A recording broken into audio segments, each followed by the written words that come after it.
नमस्कार शेतकरी मित्रांनो, आज दिनांक 1 सप्टेंबर 2025. आज आपण लासूर स्टेशन येथील एका शेतकऱ्यांच्या कांदा चाळमध्ये आलो होतो कांदा बघण्यासाठी.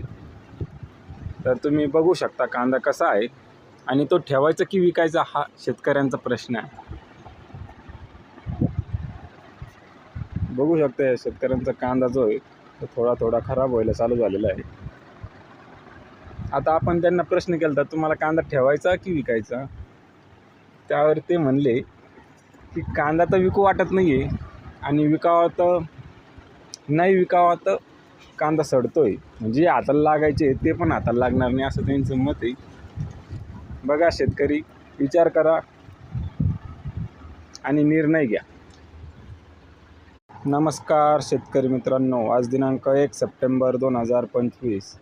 आज आपण लासूर स्टेशन येथील एका शेतकऱ्यांच्या कांदा चाळमध्ये आलो होतो कांदा बघण्यासाठी. तर तुम्ही बघू शकता कांदा कसा आहे आणि तो ठेवायचा की विकायचा हा शेतकऱ्यांचा प्रश्न आहे. बघू शकता शेतकऱ्यांचा कांदा जो आहे तो थोडा थोडा खराब व्हायला चालू झालेला आहे. आता आपण त्यांना प्रश्न केला तर तुम्हाला कांदा ठेवायचा की विकायचा.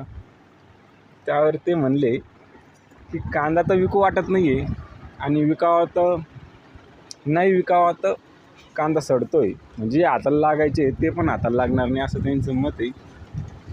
बघा शेतकरी, विचार करा आणि निर्णय घ्या.